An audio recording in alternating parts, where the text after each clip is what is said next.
our children, if we allow them to be, can be some of the most profound healing experiences because they're literal mirrors. Everything that annoys me and frustrates me about them are unmet, unhealed parts in myself, unexpressed parts in myself. Our children come as like a clean slate. They're not conditioned. They don't know dogma. They don't know wrong from right. They're just this pure innocence, right? And we shape them, which is a scary responsibility, but also cool when you think about it. You know, my view now is like, how much can I retain of their innocence and their spirit without taking away all those beautiful expressions, which is just so commonly not accepted in society.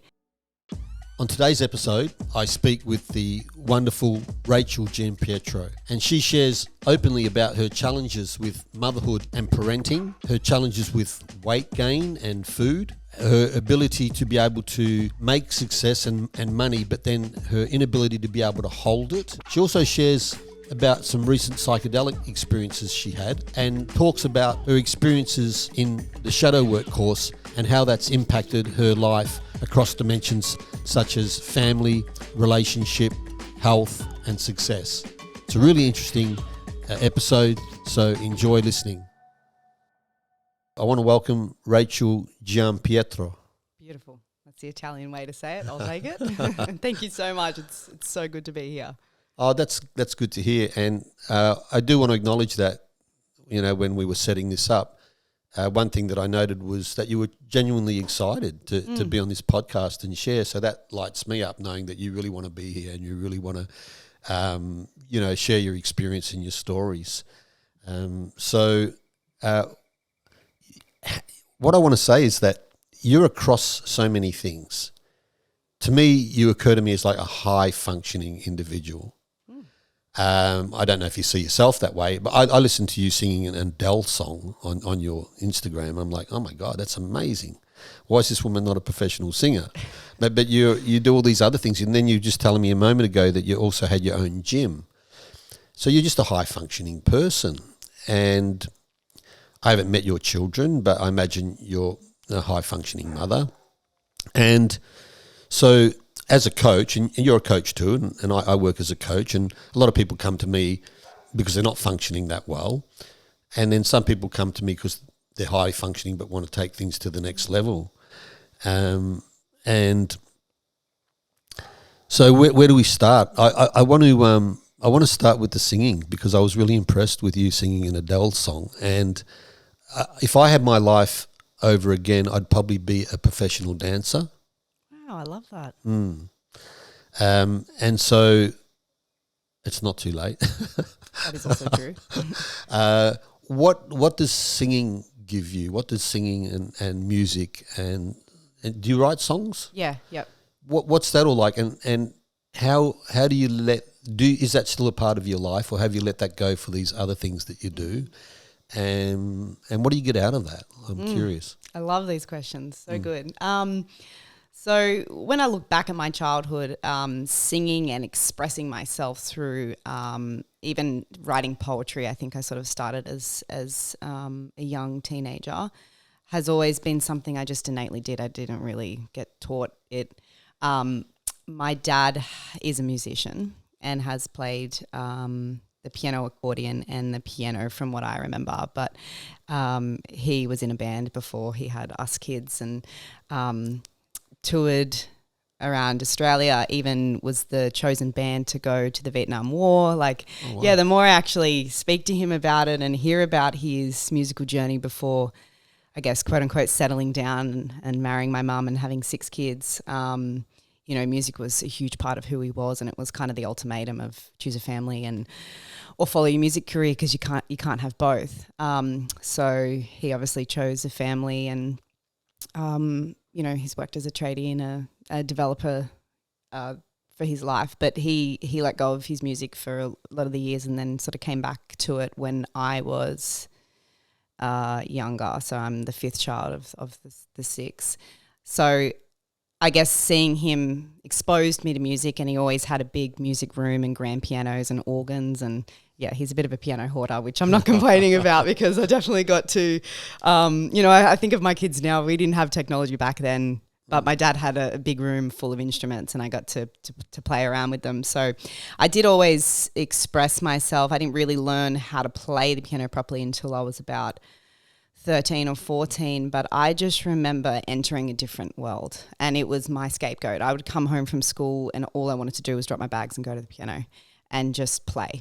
And then my poetry that I would write, and bless my dad, I remember he used to take my poetry and he never questioned or wronged me because it was quite deep and sad. I think as a teenager at school, I would write my feelings and I would show my dad and he would take his poems to the guys at work on the, work sites, and he was so proud. And he always celebrated me in that way. And then the poetry turned into songwriting. And it was just my way out and my escape, which I didn't sort of realize at the time, but that's what it meant to me. And I would find myself, even if we would travel or something, thinking, oh my God, what am I going to do without being able to play the piano or sing? And a lot of my childhood memories are with this old school karaoke machine that had this like built-in video recorder on it. And my sister and my cousin, we would just write songs and make musicals, and that's a lot of the play we did.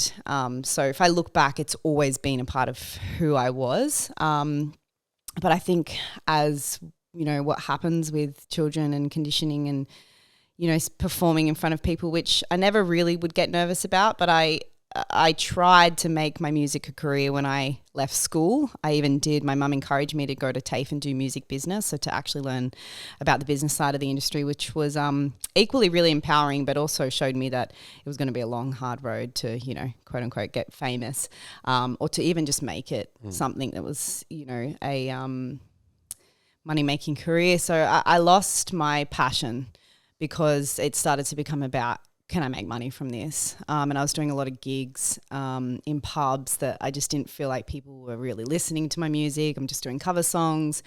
I didn't feel comfortable to play my own songs because I didn't feel like people were listening. That it's my art. It's an expression, and I want to be received in it. So playing in the background of pubs and clubs just really wasn't a vibe. And I did record little mini albums which are on Spotify, and I still, the cool thing about music is it doesn't age. It doesn't matter how long it's been. Music still is so unique. Obviously you get better at recording it, but the heart of music doesn't age, and I love that.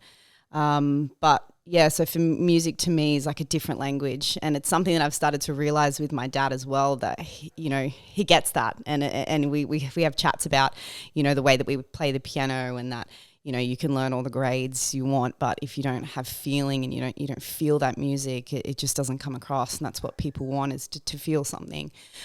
So yeah, I didn't play anything. I sort of did the same thing. I ended up having my kids, and my eldest is 8 now, and I didn't play any music or anything in that time. I might sing in the shower or whatever, but I didn't write any songs or do anything about it or share it or do any gigs until the last sort of 12 months, where something was just sparked inside of me, and I'd forgotten that part of who I was, and I got really caught up in, opening my gym, which I loved. But I think especially during the 2 lockdowns, when we got a chance to just sort of stop everything and come back to the roots of who we are, and there's no distraction and FOMO and this rush, you kind of just got a chance to be like, oh, where was I again?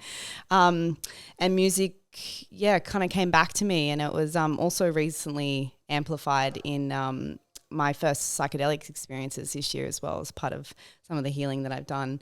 I did 2, and they were both, in a nutshell, musical journeys of just this remembering and this coming back to my gift of using my voice, which has kind of led me to sound healing now, and looking into the benefits of sound for healing, and different instruments and different ways to use a voice. And yeah, it's kind of like a mind-blowing world that I'm like, how did I not know this earlier? But yeah, when you say high functioning, I guess I am. I'm just interested in so many different things, and that's been hard at times because I don't know where to sort of put my energy, but I think I'm finding my ground a little bit now, where I can be and do things really well in a lot of things, and just cultivate enough space and time and energy to be able to pour myself into all the different ways of my creative expression. that is a very long answer, but I hope that answers that. Very comprehensive answer. No, that was awesome. You mentioned you did your first 2 psychedelic experiences this year. And was that with psilocybin mushrooms? Yeah, and MDMA. Oh, okay, yeah. Yeah. Amazing. MDMA, well, yeah, MDMA for me is not a psychedelic per se. Yeah, okay. Even though the experience is certainly, an enhanced experience, it doesn't typically fit the category of a psychedelic. But both are beautiful experiences. I've done both of those, and certainly I know what you mean about music. In those spaces, it's just your appreciation of music is enhanced, but also your desire to create music, and the music in a psychedelic experience can shape the experience, and I find that quite fascinating. And you talked about sound healing, and I saw you've got some bowls, Tibetan bowls, crystal bowls on your Insta, and in some of the psychedelic experiences I had, it is a whole big sound journey, and that sound vibration can be part of the healing.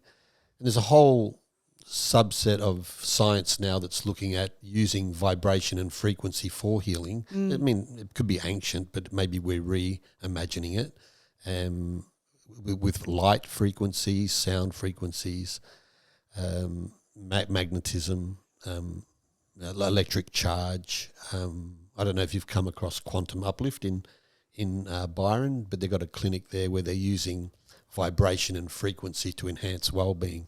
Wow, that's cool. And the council trying to shut them down because they say you can't make claims about frequency, make health claims about that.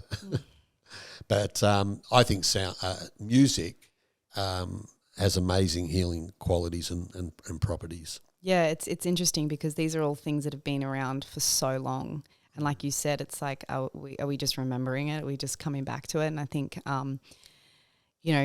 it's interesting that the health industry wants to shut all these things down and claim that they, don't have enough evidence. But I'm sure there's enough evidence out there, and it just seems too simple, right? That things that are created by nature or are free. If we've got vocal cords, you can use your voice. You can make instruments out of almost anything. It can actually be that simple to receive incredible healing benefits. And I know exactly what you mean about the music. I could tell that the music in the playlist that I'd selected for the mushroom experience in particular, I really sat on it, and I was really like umming and ahhing, which playlist am I going to use? And I'm like, why am I making this such a big thing? And I can see that it mattered, because it curated my whole experience, and it was really interesting because there was a lot of songs in there that I'd already had in some of my playlists on my phone, so I was so excited. And there was others that I'd never consciously heard before, but I was singing them and like, how do I know this? And even after, when I looked at them, those songs had to have been specifically chosen because they had a significant, like a specific frequency. And now what I know about mantras and the power of mantras, some of the songs in there use significant mantras, and I'm like, oh, it's not coincidence that these songs were chosen to go alongside the mushrooms, because together they can create, an amplified experience. And that's what kind of I went into this like whole rabbit hole of like music after that. I was just like, oh my gosh, how did I not know this stuff? And it makes so much sense. And yeah, obviously in those experiences, your ego, everything is removed. You really, it's like your truest self is the best way I can experience it. And you're not really wronging yourself for thinking things and moving and expressing. And I used my voice so much, and it really opened up this whole door of like how amazingly powerful just sound and music and frequency is, which I'm kind of loving just experimenting with at the moment, which I'd never even knew much about crystal bowls or what they did, and it led to that after that experience. And then learning about the bowls and knowing that, they all have a significant note that matches obviously the 8 notes on a piano. And then they match an energy center in the body. Like I was like, oh my God, how did I not know this? This makes so much sense. And it's been so cool to play with and to be received in that way as well. Not wronging myself for talking about calories and macros and proteins and strength training 1 minute and, you know, doing my sound bowls and intuitively singing the next. Like, you know, I can be so many different things. Great. And what was it that piqued your interest to try psychedelics? Like, how did you go from having never done psychedelics? You'd be what, in your early 30s? Yep. Mid-30s? Yeah, early 30s, yeah. And so what was it that, having not done psychedelics and then in the last 12 months having tried 2 different psychedelic experiences, what piqued your interest? What got you going? A certain friend and mentor that I'd followed would talk about it a lot, which definitely opened up my mind to it. But, you know, as spiritual as it sounds, I do feel like I was called to it, and I know that's an important part of it as well, because like anything, literally anything in life, it can be misused. It can be used out of context and not in the right way. But it just felt like the next thing for me. I'd feel like I'd done a lot of self-development in I guess in the conscious mind, a lot of, you know, learning and applying in a conscious state.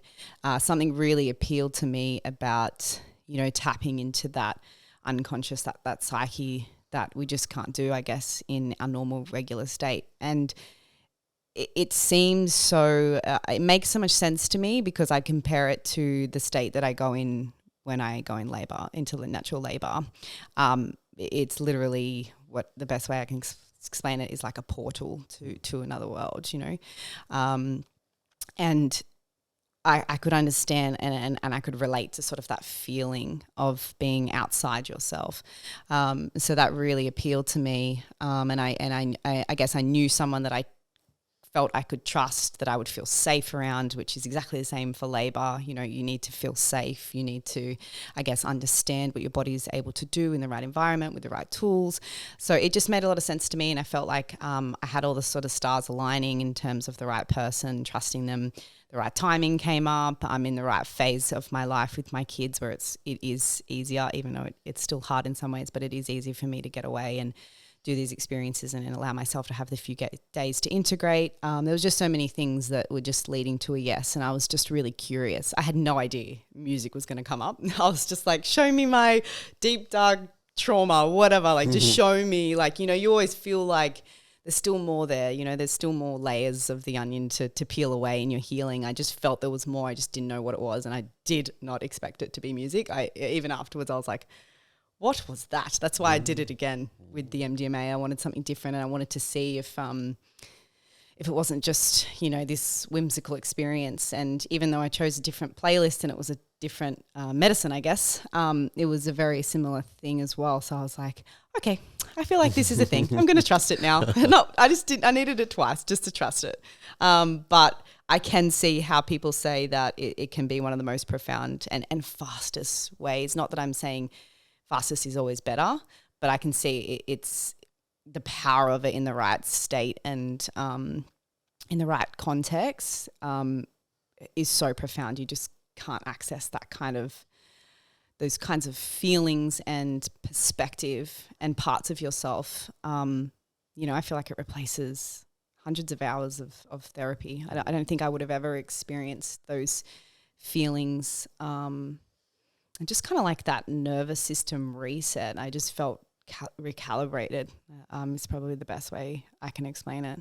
Sounds like both your psychedelic experiences were really positive. Yes, I know that also is not everybody's experience, but they were for me. Some people listening to this might think, oh, you're a mother of 2 young children. That's quite irresponsible, going off and trying some psychedelic. What would you say to those people? Yeah, it's really interesting. I no one's directly said that to me, but for the people that I have shared it with, have sort of, especially mothers, of like, oh, I don't think I could leave my kids for that long and X, Y, Z. And I really sort of sat with that, and I was like, why did I find it not necessarily easy? It's still always hard to leave my kids, whether I'm going on a retreat with my best friend and not doing psychedelics or this.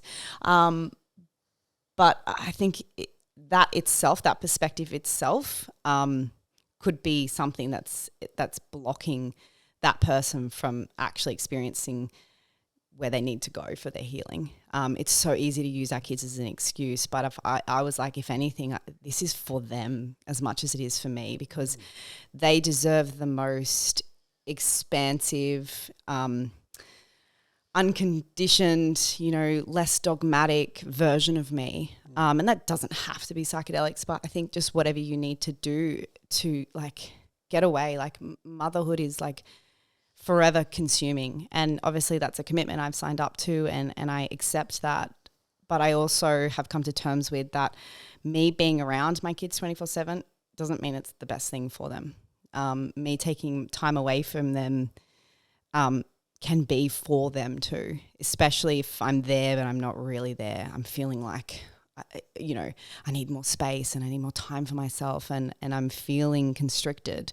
That's not a benefit to them. That's the way I sort of look at it. So if you go off and have a psychedelic experience and that's very nourishing for you, and you get something positive out of that, then you bring that home to your children, and your children benefit from. I'm not telling them what I'm doing that, and I may never have that conversation, but they'll feel it. They'll see it. And it was also, I've gone away a few times, not just always to do obviously psychedelics. And especially the older they get, it is easier. They don't need me as much. But they have such a beautiful bonding time with their dad that they don't get when I'm there, because I'm the main one, right? They've been with me so much more. You just can't make up that time. But when I'm not there, my husband has to step in a really different way, and they get to cultivate their relationship with him. And it's actually really beautiful when I come back. There's obviously a little bit of a transition time where then they're, perhaps letting things out that they haven't felt safe to fully let out, when I'm not there, because I'm always going to be that ultimate safety net for them. But everyone's like recalibrated, and it's really cool. And I get to come back like so nourished, and I get to take that time away and think like, oh God, like who do I want to be when I return? And how have I been showing up that now that I'm not in that environment and I can see it from, a bird's eye view, what would I change? And how, like, what do I need to change, and what needs to change, or what do I want to be different, or what do I want to be the same? Like, what am I loving that I'm doing and what I'm not? Like, you can't do that when you're in the context of it and you're in the mundane of it. So for me, I see so many mothers who think that taking time away is a disservice. But I'm like, actually go there, because if you're hanging on to that, I actually think there's some magic in there that you could unpack and unfold in whatever capacity that looks like. You're creating a sacred space for yourself. There's a book called The Sacred and the Profane by Masa Eliade, and he's a guy who travelled around the world exploring all the different versions of shamanism. And he talks about, that we need sacred times and spaces in our life, because otherwise it is all mundane. Yep. And so you go on this retreat, you take a bit of time out from your responsibility of being a mother and a partner, and you're going to give yourself something that's for you, and that juices you up, and you got this revelation about what music means to you, and sound and healing, and you looked at what am I doing right, what do I want to change, and then you come back a slightly different version of yourself, and then you're able to give more to your children than if you hadn't taken that retreat. And I like somebody once told me that a happy mother can give the child the milk and the honey, but an unhappy mother can only give the milk. So if the mother's happy, she can give more sweetness to her children. Love that. Yeah. Yeah, and so, I think that's awesome that even though it's hard to leave your children, that, well, this nourishes me, this gives me something that's sacred. And so, more power to you. That's what I would say to those people. Yeah, and look, who would say that you're irresponsible for doing that. Yeah, and I'm not just a mother. Like, that's part of what I do and a big part of it, and it means so much to me, but it's not 100% who I am. And I've really had to come to terms with that, and that's going to look different, and obviously different seasons of your life. If you've just had a baby and you've got a newborn who's like literally depending on you for their absolute survival every minute, every day, it's different. But I'm not just a mother, and that was for me in those psychedelic experiences. I let go of all of those roles. They're just roles that I play. And also, as much as I'm my children's whole world, they're also here on their own journey, and I'm just playing a part of it. And, quite a big part, especially in their younger years, but it's not all up to me. So me being there all the time isn't what I necessarily need to do, and it's not necessarily what they need to experience as well for their greatest evolution. Sometimes we can get a little bit stuck in that role. And like you said, you're not actually giving them the best parts of yourself. You're just telling yourself that you need to be there. And obviously you don't want to miss a beat and you don't want to miss all these beautiful moments. I get that as well. But sometimes, just remembering that you're not just a mother, and you know that you're playing a role in their life too, and they've got their life plan here. That's, that really helps me as well, going like, okay, yeah, it matters. And my roles, I highly value the role I have as their mother, and I want to try and be the best mother I can be, and that's usually looking at myself and my own stuff. But it's their life's plan is also not completely up to me, and it's not my responsibility 24/7. So that really helped me as well. And plus, if you go away and leave them for a little bit, they get to experience that they can function and get by without you, and they can start to develop incrementally some of their own independence. Yeah, and also like, I have a son and a daughter, and especially my daughter, like I want her to look back and see that her mum took time away for herself. Like that's what mothers do. They're not just the martyr. They're not just there, like they give up their entire life and their entire happiness and everything. That's what a good mum does. I think you can be a good mum in so many other ways. And I don't want my kids to grow up thinking, oh, okay, as soon as you become a parent or a mother, that your needs and desires don't matter anymore. Like you let that go once you sign up to that. And to a degree, some of it, you do. That's the commitment you make when you become a parent, but also it doesn't mean everything. And that doesn't always mean that you can't, find a way to have a balance and still be an incredible parent, but not be physically there all the time. Yeah, I love that. So you're modelling to your daughter that it's not, motherhood's not about full 100% sacrifice, and you don't have to give up everything and be that martyr, and you can have a life. You're more than just a mother. Yeah, and I want them to give themselves that same permission slip when they're parents one day, if they choose to be parents. Like, that life doesn't end when you become a parent. It's so beautiful, and you get so many incredible experiences in other ways, and it is constricting in ways too, but it doesn't have to be the end of a beautiful life. Do you think your journey with psychedelics has ended, or just begun, or something? No, look, I know I'm going to have a break because I do plan to have more children. But other than that, I do see myself having it as a regular part of my healing or self-development work. I absolutely thoroughly enjoyed it, and I think about it often, especially when I play back those songs. It triggers those memories back, and it's just, I don't know, it's just such a beautiful, and I know not every experience might be like this for me, but that full surrender, because you have to go into that full state of surrender to just let that medicine take over. That is one of the most beautiful moments in time. And like I said, parts of labor for me, natural labor, offer that as well, which I think is why it can be such a healing experience and transformative experience. There's so many ways we can get into those states, even endurance training and strength training. There's moments of that where there's like that full state of surrender and your body goes, I guess, into another world. But I crave that feeling, and I think we get so much insight in those moments. So I definitely see it as a regular part. It just might chop and change a bit because, growing and birthing babies in between is a little bit of a spanner in the works. I believe that this is true, that some women during delivery or, birthing can release DMT from the pineal gland. And the DMT is a psychoactive substance. It's what's found in ayahuasca. Wow. And that activates the pineal gland, which is the third eye in the Vedic tradition. That's so cool. And then you see these mystical visions because, the third eye looks inwards at the soul. And so when you say that for you birthing, and I've heard this from other women say that, it's sort of like a portal and these other dimensions open up and it's like this spiritual experience, and that can be the DMT being released. Love that. That's so cool. So you can have a psychedelic experience just with your own chemistry. Yeah, and that's when I learned about the psychology of birth, when a woman is in when she feels safe, and and learning about what our bodies will naturally do when, as a woman, when we're in a safe place, I just am mind blown. It just blows me away over and over again of what it actually is designed to do. And a lot of the problem is that women are not in safe places, which is usually hospitals. However, you can still have an incredible hospital experience if you feel safe there.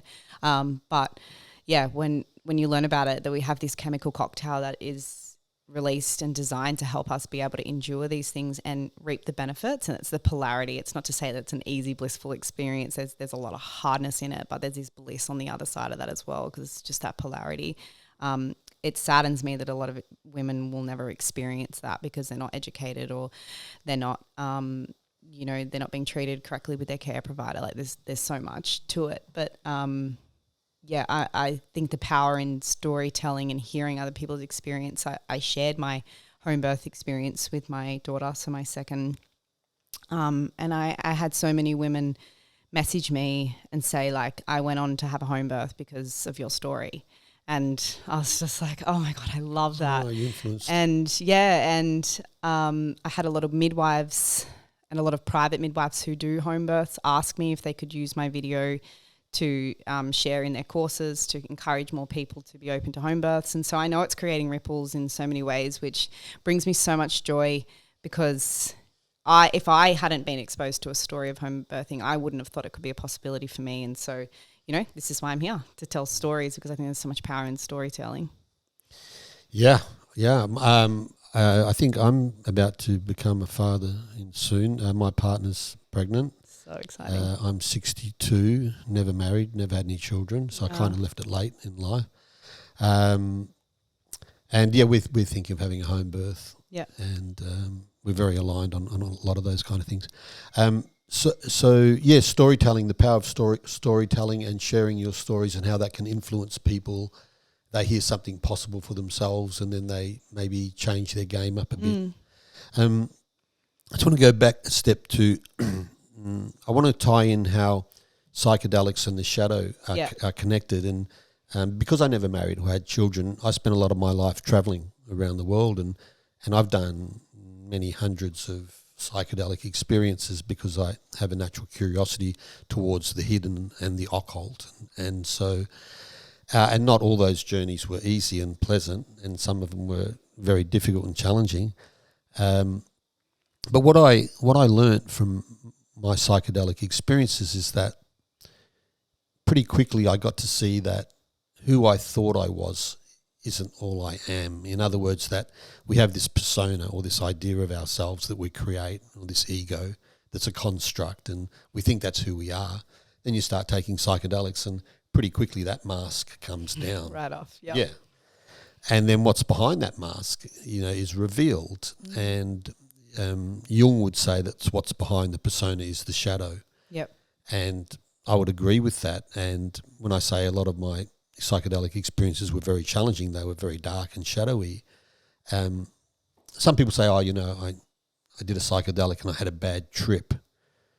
I think, no, you didn't have a bad trip. You just got exposed to some of your shadow and you didn't like Something it. You didn't like, yeah. Which was what I was expecting, but I didn't get. But that's okay. It wasn't meant for me in those times. Yeah, generally people's first experience with psychedelics are pretty positive and quite feel quite healing and quite sweet experiences. And some people are challenged on their first one. And I never encourage people to do psychedelics. I don't know who it's right for and who it's not right for. People have to make their own decisions, and there are many pitfalls as there are promises.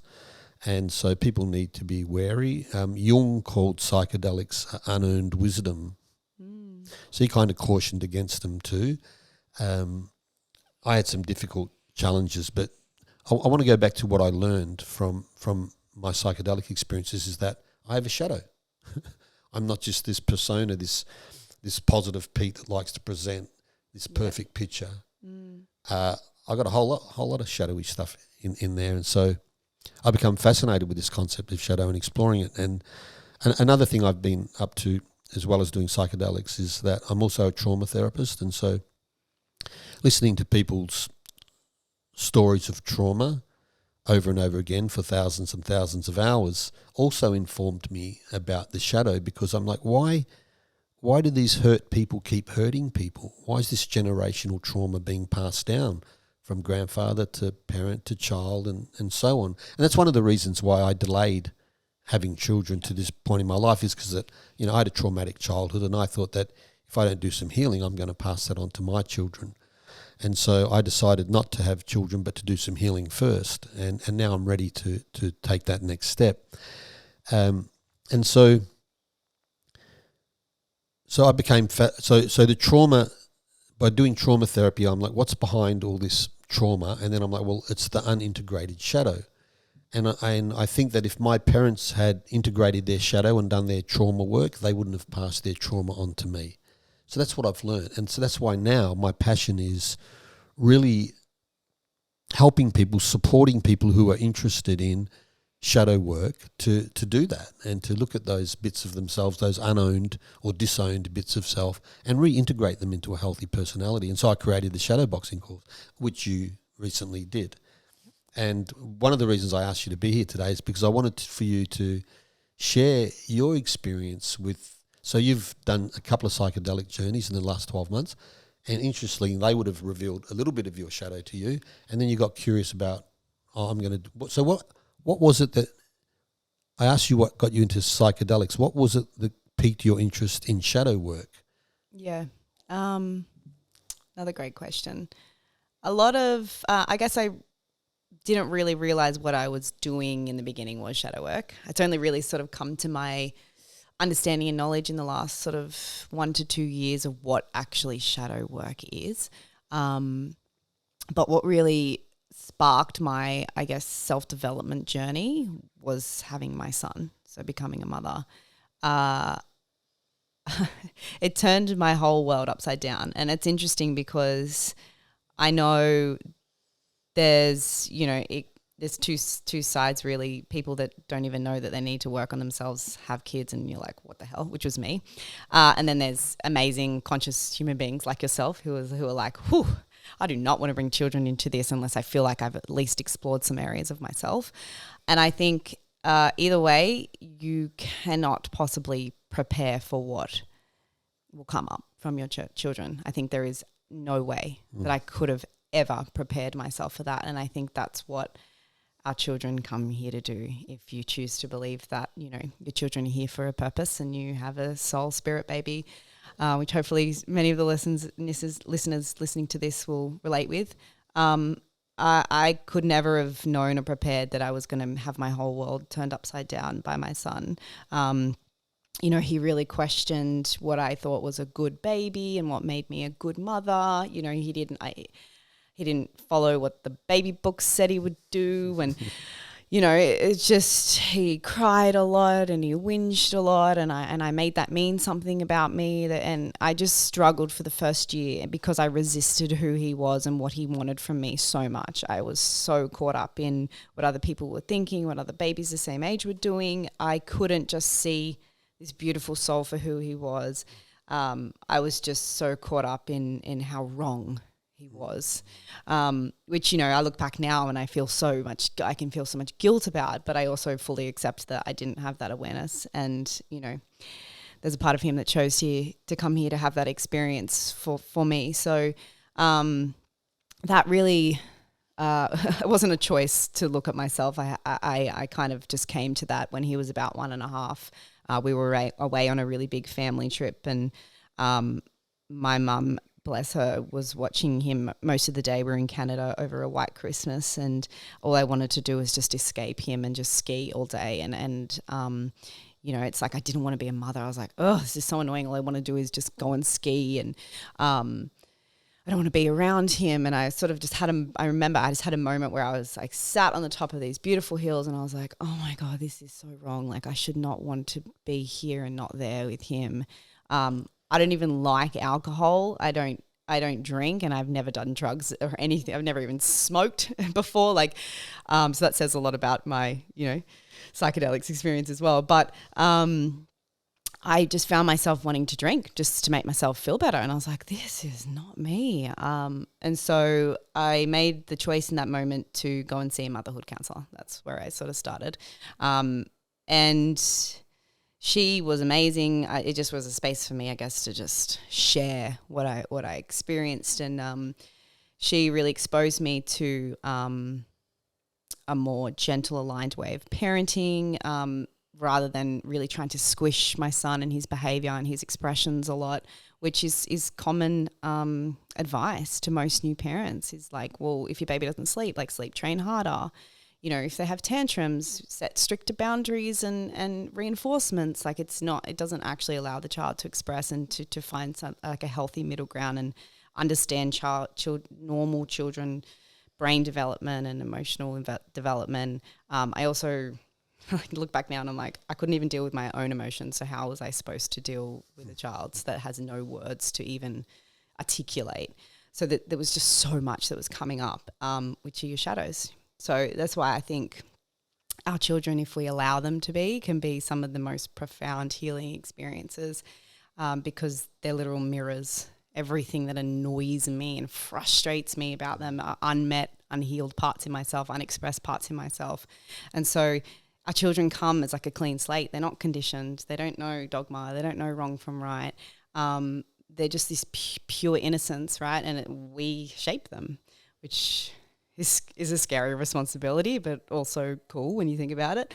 But, you know, my view now is like, how much can I retain of their innocence and their spirit without, you know, taking away all those beautiful expressions, which is just so commonly not accepted in society. People don't like loud, annoying children. You know, children that whinge and voice their opinion and cry and have tantrums and say no and don't want to do this. And it's hard to raise a child that is defiant and free-willed, but it's also an invitation for me to let go and to really question, like, why do I say no about that? Why does that annoy me? Why am I not okay with that? Rather than just stick to sort of these rules that I was told as a child or experienced as a child. So that's really where my I didn't know it was shadow work at the time, but yeah, that's sort of really where it sparked for me. And then I guess just realizing that shadow work is really the foundation for, I guess, any area of your life that you want to improve, yourself, your parenting, your relationships, your business. Yeah, it's everything. And I think when you can see things through a shadow work lens, you can get some really quick results, because most often shadow in one area is showing up in so many other areas as well. And, you know, we've got patterns that carry across in the way we view money, as well as food and our relationship to our body and our relationship to others. And like you find a pattern and you can sort of unpick it in many areas of your life. So that's what I really love about shadow work. Yeah, well, it's awesome. I love so much in that I want to unpack. So having your child was what introduced you first to it, revealed some of your shadow, and it came up. I want to ask you what particular aspects of your shadow came up. Before that, I just want to share a story. I was in a men's group a few years back, probably 5 or 6 years ago, and there was one of the guys in the men's group. He was a GP, he still is. He's a local GP in this area. He's a married guy with, I think, 3 children. And he came up to me after the group session one night and he said to me, "Oh, Pete, I just need to have a chat with you. I need to share something with you." I'm like, "Oh, yeah, okay, what's going on?" He says, "I feel really uncomfortable about this, but the other day I had this fantasy about grabbing my 3 children and throwing them at the wall." Right? And I said, "Yeah," I says, "I can imagine kids must push your buttons, you know, and, you know, you GP, you work hard, you probably come home, you're probably tired, and your children are going to challenge you in every way imaginable, and it's okay to have those fantasies. Like, I get you're probably horrified that you had that fantasy and that vision, but I didn't see it as a bad thing. I just saw it as an aspect of his shadow that probably shocked him, and I think it was helpful for him to be able to admit that. Yeah. And then I didn't get horrified or feel like I needed to call the Department of Children's Services and have him taken away from his children. None of that. It was just an aspect of himself that was just an expression, a shadow expression of his frustration level. And so I kind of normalised it and made it okay. And he felt, I think by me taking that approach with him, he felt okay and was able to calm himself down about it. He was probably feeling quite guilty about having those kind of things. And as far as I know, he's still doing great as a dad, still married, and his kids are doing fine.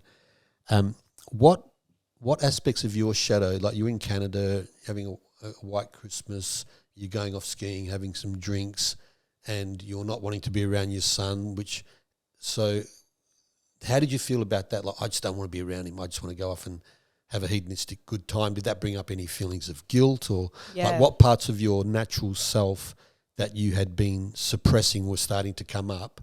Yep. And were you able to make yourself feel okay about those things, those parts of self? Yeah, I mean, probably the biggest feeling I felt was shame. And even as you were sharing that experience, I thought, every parent that would admit something like that would feel an undenying amount of shame. And I know that shame grows in the shadows. And to alleviate shame is to speak about it.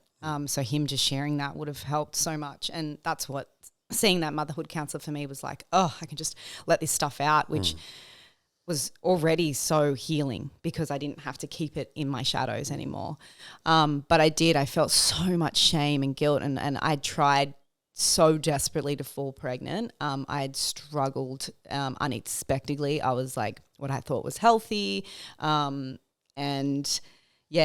was 12 months, which isn't that long in the scheme of things. And I know a lot of people struggle to fall for a lot longer. But as a 23-year-old, young girl that felt at the peak of her health and fitness, to struggle to fall pregnant was just debilitating. And when I finally did, and one felt, so sick in the first trimester and, the novelty wore off very quickly. But then I had this child that then I felt so frustrated at. There was just so much shame because I was like, oh my God, you wanted for this for so long. Like this is it, and you can't change this child. And then I felt so ashamed that, I asked for this and I worked so hard for this and now I'm not enjoying it. So again, and from what I know about shame now is that, it's a very powerful distraction tool because it keeps us stuck in our shadows.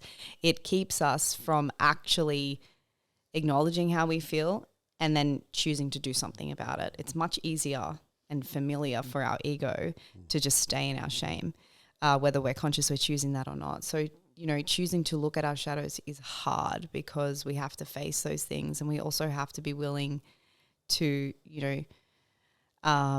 no longer get the benefits from, what keep us in our stories and our shame, So it's hard to choose to work on yourself and to face these things. It's sometimes just easier to just stay in it, even though it's just misery. So, there was a lot of shame that I felt, but that quickly turned to empowerment eventually, because then I was like, I was expressing myself. I was being exposed to sort of different ways of looking at my son. And then I felt more empowered where I was like, okay, I don't have to change him anymore. I actually just get to change me and my perspective and my expectations.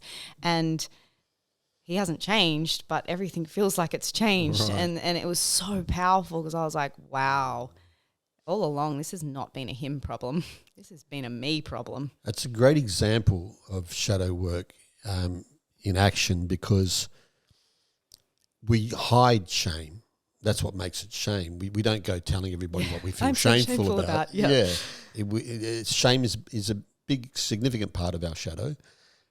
Things that I'm ashamed of are generally things that I'm going to hide from everybody, and sometimes even from yourself. Things that you're ashamed about, you'll even hide them from yourself. Yeah, you'll deny that you even have that. Yeah. Yeah, and so you had this shame of, I should be showing up as a better mother. I should be enjoying this. I'm not enjoying this, and so you're shaming yourself. And like you were saying, but you were hiding that. You weren't talking to anybody about that, and it grows, like you said, It grows in the shadow and has this power over you, and it's very debilitating. And then you went and saw this mother therapist or counsellor, and you were able to share your shame, your shameful thoughts or feelings, and in doing that, you're taking it out of so our shadow is just what's hidden.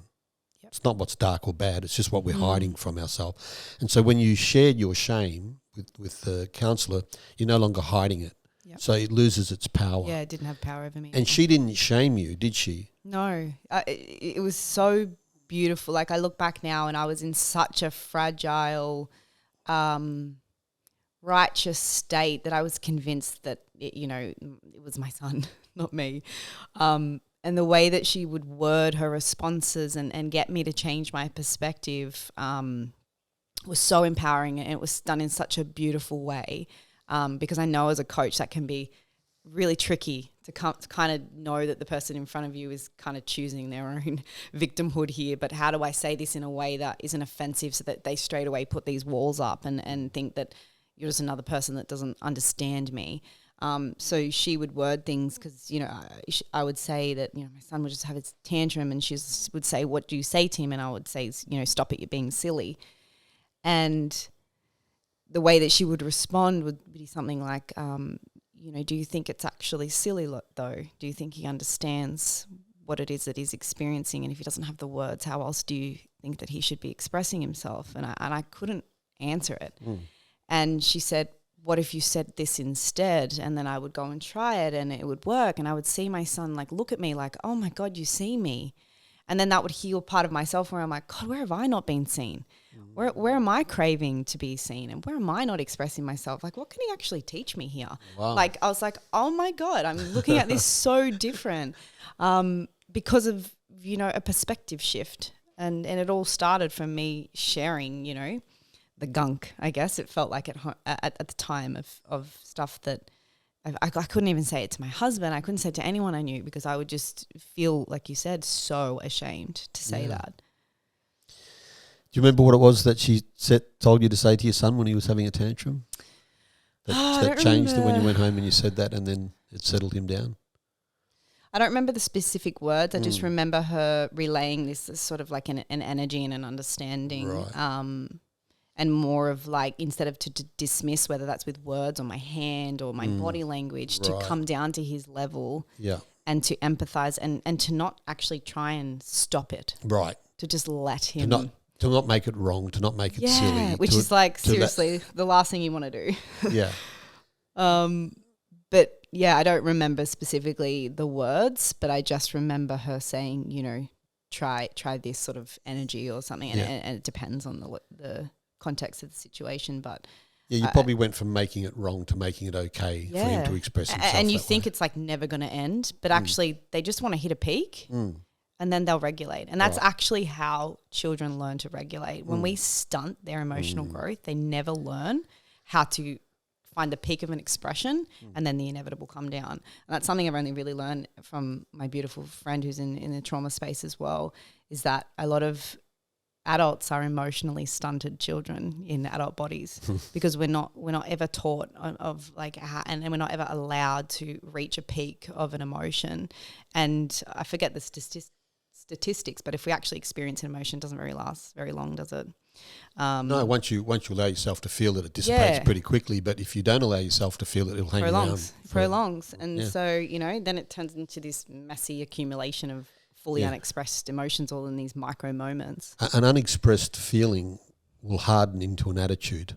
So if I'm not expressing my feelings about something, I'll actually develop an attitude about it. Yeah, or like a belief system about something when it's really just comes back to something you weren't fully allowed to express. And so, I can see, so it's so interesting now that I have children and I observe adults in their behavior, and I can see that there's all these wounded children that were not able to express. And it just gives you a little bit more understanding into people and why they act and behave the way that they do. And it also then again fuels me back into the empowerment of like, well, what can I humanly possibly do with understanding that I'm still a learning, growing, evolving human myself, and that I am definitely going to F my kids up in some way, shape and form. But that's not to say that that can't be a gift to them in some way. I mean, if I wasn't effed up by caregivers and friends at school or whatever, I wouldn't have had this desire to want to heal and coach people and, look at myself. So it's not necessarily a bad thing, but can I do it in just like the smallest way possible and really,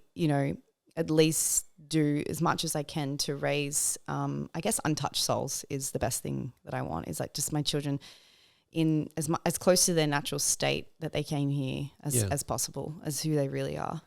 As a child's growing, it's forming and creating its own persona, its own shadow, and basically, as a child grows, the things it says that it is becomes its persona, and the things that it says it isn't becomes the shadow. And so, if you're shaming a child for certain natural expressions, then the child's going to put that in their shadow. Yep. And some of the things that you're shaming them for may actually be just normal emotional expressions and things that they do need to learn to self-regulate. And so, I guess it's a bit of a dance and an art to know how to support your child regulating their emotion without shaming it, making it wrong, making them feel guilty about it. The moment they think something's wrong or bad, they're going to suppress and deny that aspect of themselves. And, that could mess them up. And so I think it's about allowing them to express themselves freely and then give them some guidance and some understanding and not making things wrong, and they'll learn to self-regulate. Like you, I think kids do that through their own socialization processes from their peers. Yeah. I mean, obviously they're learning from everybody around them, and there's certain phases of actual brain development where it becomes more possible for them. And I see it between even the 3 years difference in my 2 kids, of where my son, I can see that as he's older, he can regulate. Like, I can see him feel the peak of an emotion and come down a lot quicker than my daughter, who's 3 years behind. So, you do, and I don't know, my midwife called the first child the fuck up child because unfortunately you make all your mistakes on them. The second one, you're like, okay, well, I'm not going to do that again, but there's still always learning experiences. But, especially my son is paving the way really, and I'm getting to experience things first with him all the time because he's the first one to go through this age bracket and first things as he grows older as well. So there's all of those elements as well. So you've made some mistakes with your son? Oh my God, I still do. And my daughter. Have you made a list of them so that when he's old enough you can have a conversation? I'd run out of paper. These are all the mistakes I made. No, and you know what? There's one thing that I have told myself, and I tell myself this every day because this is probably one thing that I wanted, and I assume most people actually would want from their parents, is for them to just accept that. Like, I just tell myself, if my son comes to me, or maybe he has a social media blog or something, and he writes about, how he was treated as a child and he didn't get this from his parents, I'm fully open to his experience being completely different than the intention that I've set. And being willing to let my walls down and my defensive mechanisms of where I'm like, you have no idea how much work I did on myself and how much you got that I didn't get, and all of those kinds of things that parents do of like, you had it good. Don't tell me you didn't have it good. I didn't traumatize you. All of those kinds of things. I am fully prepared that as much as I can do all this work on myself and think I'm doing a fantastic job, he is receiving things through his own lens and his own experience, and they're going to be things that I miss all the time. And he may grow up and have all these gaps that he needs to go and fill that I created, and I'm okay with that. And I just want him to know, and my daughter and any other children that I have, that I know that I will fully accept that at any given time I was doing my best, and that may not be the best for them. It may not be enough for them, and I'm okay with that because that's all I think I would want from my parents, or anyone want from their parents, to be like, hey, you effed me up in these ways. And to be like, yeah, you know what? I probably did. I didn't mean to, and I didn't know any better. I think, there's so many wounds that we have when we're just not seen in our experience. We grow up and we realize we have this inner child and we're like, oh my God, I didn't get this. And, and there's so many parents who are not able to see, don't want to admit, don't even want to go there. That's probably their shadows, but they don't want to even go there. I've clients in my coaching practice that, and my trauma therapy practice where they've had horrific experiences through their parents, and I encourage them to go and have conversations with their parents about, what didn't work for them about that. And when they go and address the parents are in complete denial. Yeah. And just say that never happened. You're making that up. So such a complete denial. It's really quite.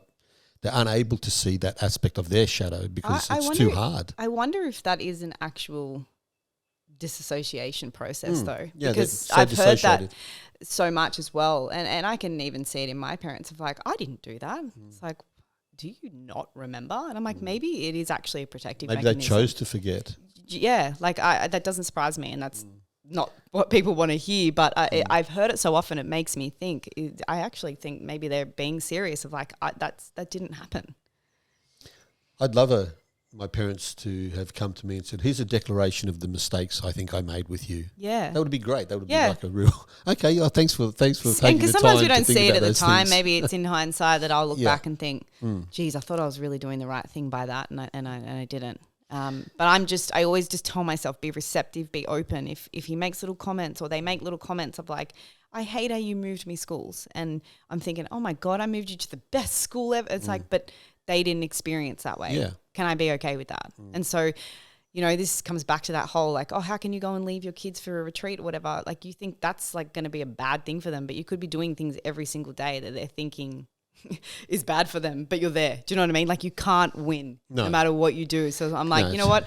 I do know and I do hope that the best version of myself is the best I can do for them. It's not about winning, is it? Yeah. I mean, you don't want to win. Well, there's no race. It's not a race. What are you winning? You'd be happy to break even raising your children.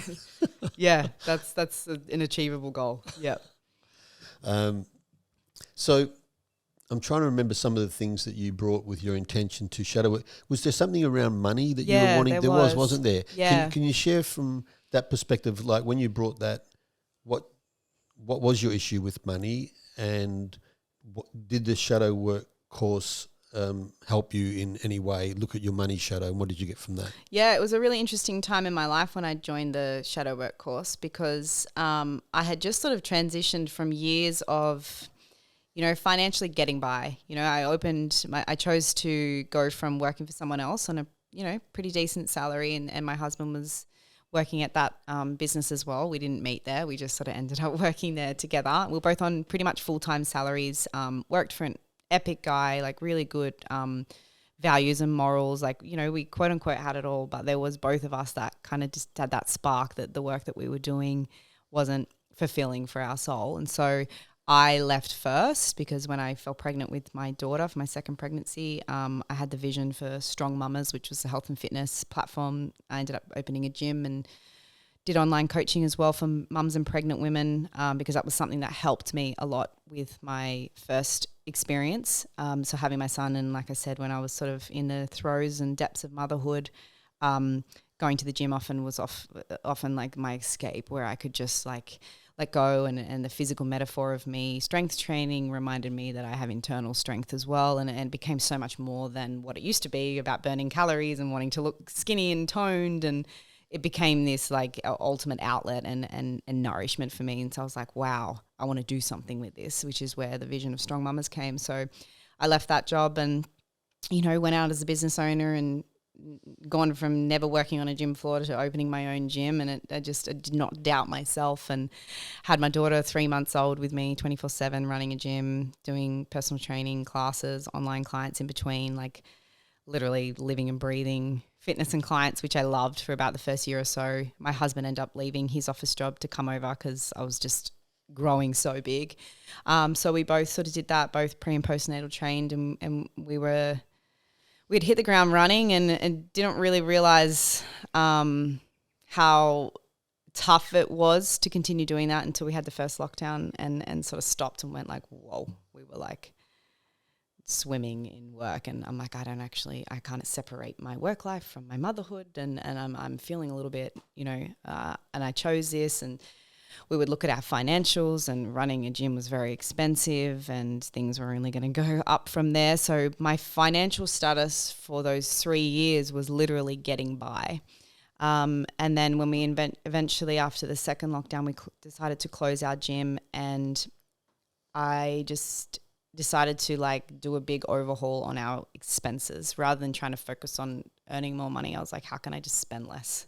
I need a break. I need to give myself a break. And I just felt lost. Like I said, that this music passion was coming back, but I'm a health and fitness trainer, and what do I want to do with my life? And yeah, so there was so much with that, and I'd felt a chokehold financially for so many years. And I've grown up in a wealthy family and very well-off parents, and, you know, in a big house that could, you know, sleep 6 kids and more. So it was very interesting that I still had a lot of money stories, even though money had never been scarce for me as a child or growing up, and I, still have parents that I can rely on financially. So when I had come to you in the Shadowbox course, the last sort of 6 to 12 months, I'd completely flipped my financial status upside down, and I'd done a big overhaul on my expenses and changed a whole bunch of things. And there was an accumulation of things, but one of the biggest things was selling our house that we had ended up making quite a bit of money on. And so having not a lot of money was no longer a legitimate story I could tell myself, yet I still had the exact same perception to money. And I felt scarce, and I felt almost overwhelmed, like, oh, now I have too much. And it's like, what? you told yourself, you'd feel better if you had more money. And it's like instantly I was like, oh my God, I feel worse. What is this? Like, now I feel it's too much to hold. And so it was interesting because I was like, oh, I think there's some shadows here that I've been just denying that is my lack of money. And there's an element of truth to that because, we need money to survive. So like, obviously, but I think a lot of what I was telling myself about my relationship to money wasn't actually because I didn't have enough. And perhaps they were the things that were blocking me from receiving more.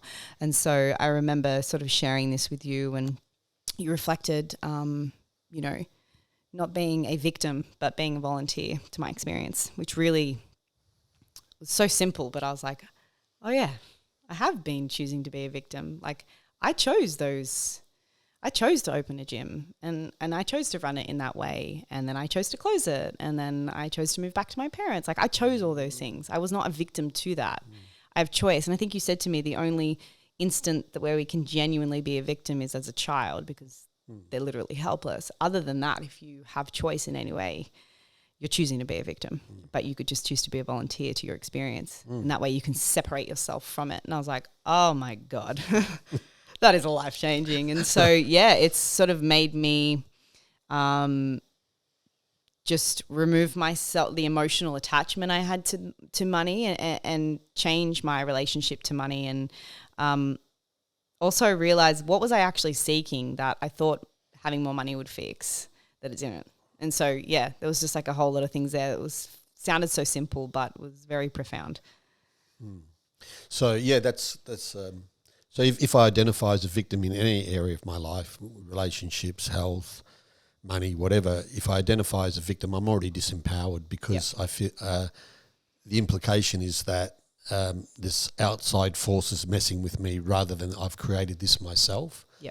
And so with the moment you shift your perception of self from, I've made every choice I've made as an adult, as a volunteer, then the situation that is self-created, now I'm empowered to change my perception of it or do something about it.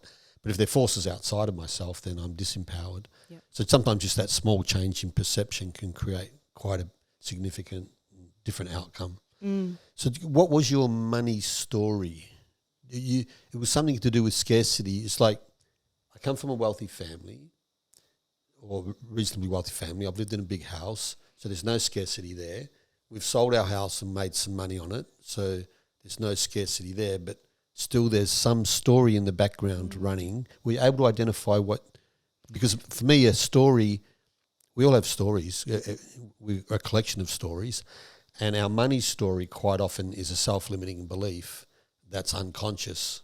And by looking at what our money story is and changing it, we can change our money game up. Yep. And so we're able to identify what was behind that. It's like the thirst when your well is full is a thirst that's unquenchable. So if I've already got all this money but I'm still feeling scarce, there's something else going on. Yeah. So there were a few things, and it's interesting. Like even though as a child I probably didn't even realize, like I literally didn't even realize I had a big house or wealthy parents until like year 7 when all the girls came over for a party, and then like the next day everyone in my grade was talking about my house, and I like visually remember driving down our driveway and then being like, "Is it big?" And like just looking from side to side and like, "Oh, I guess it is big." It just didn't click to me, which just shows the nature of a child. Like they don't know dogma and wrong or right or big or small. Like that was just what I grew up in. That's all I knew my house to be. So, but But my parents are very different. My dad was, working all the time. And so I guess I associated the only way to have and keep money is to be working hard all the time. As soon as you stop working, you stop earning. And so that's what I just seen. And he did retire early because he sold one of his businesses. And I don't remember too much about it, but even when they share stories, that, I don't know if it was like the financial status at the time or something, they then sort of dipped into a little bit of scarcity and not so great financial position.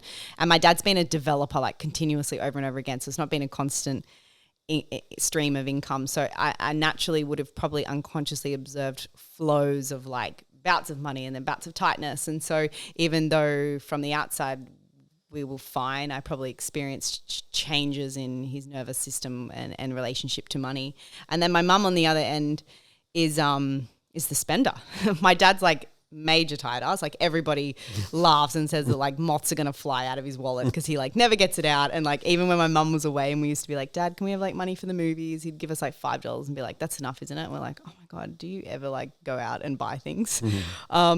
So I experienced two different relationships to money. And so it's like I always had these two voices in my head and I couldn't find a middle ground of like, work really hard and don't spend your money and then, life's here to spend, and to enjoy yourself. So there was that as well. But it was also like my capacity to hold money. I didn't realize I didn't have a big window of tolerance to hold things. And I also can see that in my weight or like my success as a coach or like my ability to like hold success was uncomfortable. And so that was reflected to me. And then the scarcity of it running out and not having more. And it like, when is enough? Like, what if it runs out? What if I like get complacent and compliant? What if I spend it and I don't make it back? And so there was this lack of trust in earning and receiving more. And then I was like, oh my God, all I know is like working hard. And I'm not really working hard at the moment, but I don't want to work hard. I did that at the gym and we weren't even making money. And so I was like, oh my God, how the hell do you make money without working your ass off? So there was like all of these stories that came up, which unknowingly led me to finding other ways. And that's something I do pride myself on. And, you called it high functioning, but I'm highly adaptable and I'm curious and inquisitive, and both my parents, but particularly my mum, has taught me to like never take no for the first answer and to like find a way. There is always a way out there. Success leaves clues. Go and find a way. And so I chose to look at this stuff that was coming up as a gift, to be like, okay, well, if you've tried it this way and that doesn't feel good, go and find experiences. Go and look for people who are doing it a different way and go and ask questions and go and look at things. And I found all of these different ways of setting up my business and structuring my prices differently. And like I work way less now than I have ever done. And the money that comes into my bank account is way more than I ever had. Wow. So yeah, it was just really interesting that all that timing came up when I was doing a shadow work course and I was like, whoa, there's actually heaps in this. But I'm so glad because I kept telling myself all my issues were because I didn't have enough money.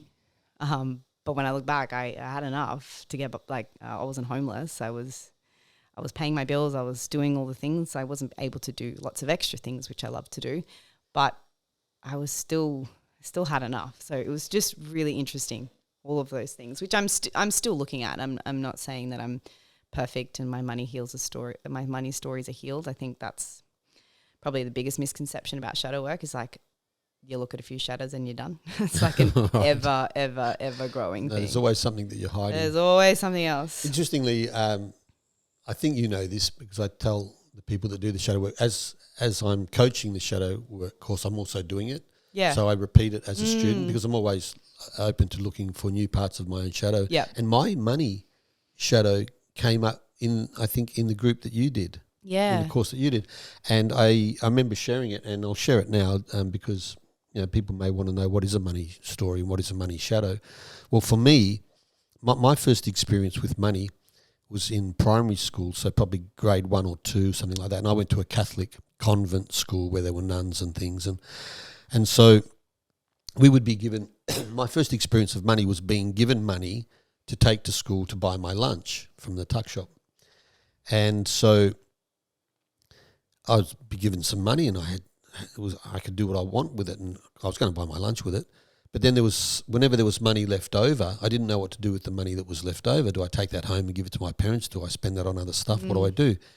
Well, the convent had their own ideas of what I should do with that leftover money, and in my classroom there was pictures of starving Biafran children on the wall, and the Catholic missions and how they were collecting money, and that this money could be taken to feed these starving children. And there was a box where you could put your excess money in to give to these children. And so that's what I did with the extra money that I had. And that was I didn't realise it at the time, that really impacted me and influenced my thoughts around money, so that I've been my approach to money, my money story for most of my adult life has been, any money that I have that's in excess to what I need, I should be giving away to others who need it more. And that became my whole MO around money. And I've made significant amounts of money, but I've given most of it away in one form or another. Yep. I remember sitting in a sushi restaurant in Perth at lunchtime with a couple of my mates, and there's about 40 people in there. And I just stood up in the middle of my lunch, and I just got everyone's attention. I said, lunch is on me today. You know, I bought everybody's lunch, like complete strangers. Yeah. Like, I don't know why I did that, because I'd made a bunch of money, and I just thought, I've got more than I need, I should give it away. Yep. Those people didn't need me to buy their lunch, but my story was I should be giving away. So I've not accumulated much money. Yeah. Even though I've made a lot, I've not accumulated it, because I believed that I should give away anything that's in excess. Yep. And that came up in just recently, only 6 months ago, whenever it was we did that course.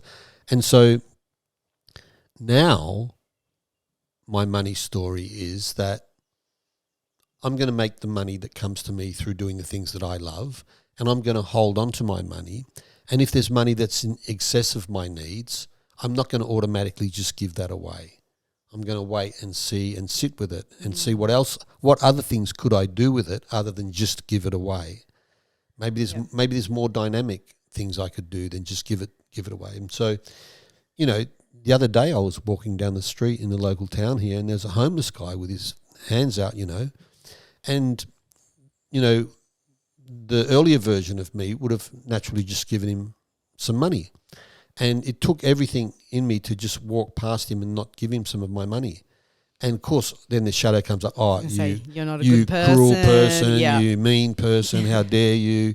That could be God there in disguise testing you, and all these fantasy thoughts came up. And so it was really difficult for me to challenge my own money shadow. And so, you know, if I am successful financially and money comes in, then maybe I can do great things with that money other than giving it away. Just giving it away, And a lot of the money that I gave away wasn't appreciated anyway. I gave 5 cars away, you know, one of them to my nieces, and they trashed it and wrecked it because they didn't value it because they didn't earn it. So I'm learning not to give things away, but I learnt as a 5 or 6 year old my money story.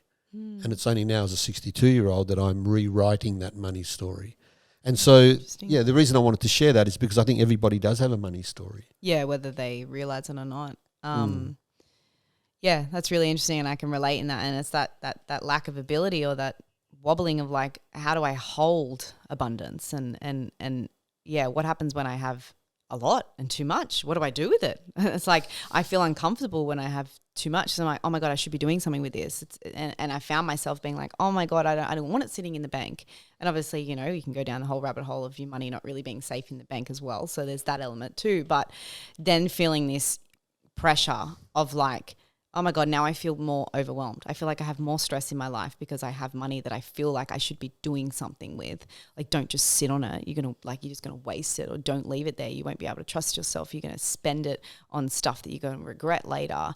And yeah, it was just this interesting thing of like, oh, I just thought my life would be so much better if I just had more money to go and do all these things. And it was really interesting because a lot of the things I had on a list of like, okay, when we sell the house, I'm gonna go do X, Y, Z.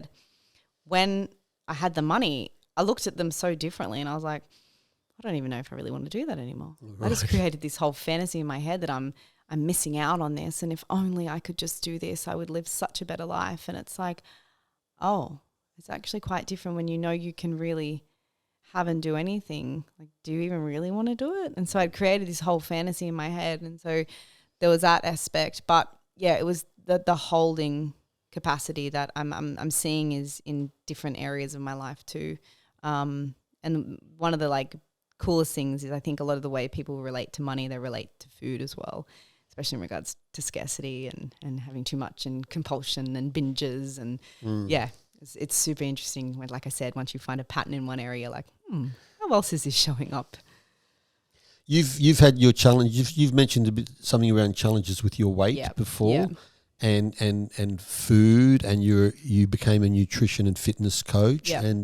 And is there anything that you've learnt about that from? So if my shadow are things that I'm hiding from myself and I can't see, or that I'm unaware of, did you identify anything around any shadow aspect of that in terms of your relationship to food, body image, weight, that kind of stuff that you can share? So much. And I think and this has only really come to my consciousness in the last few months, is, you know, many of us choose our professions unknowingly from a shadow work lens to further hide and suppress shadows that we're not looking at. So a lot of people that become fitness and nutrition coaches haven't actually fully addressed their shadows in the way that they, you know, relate to exercise or food, and it's coming from an actual unhealed place, and we find our ego loves to be seen in a certain light in our profession.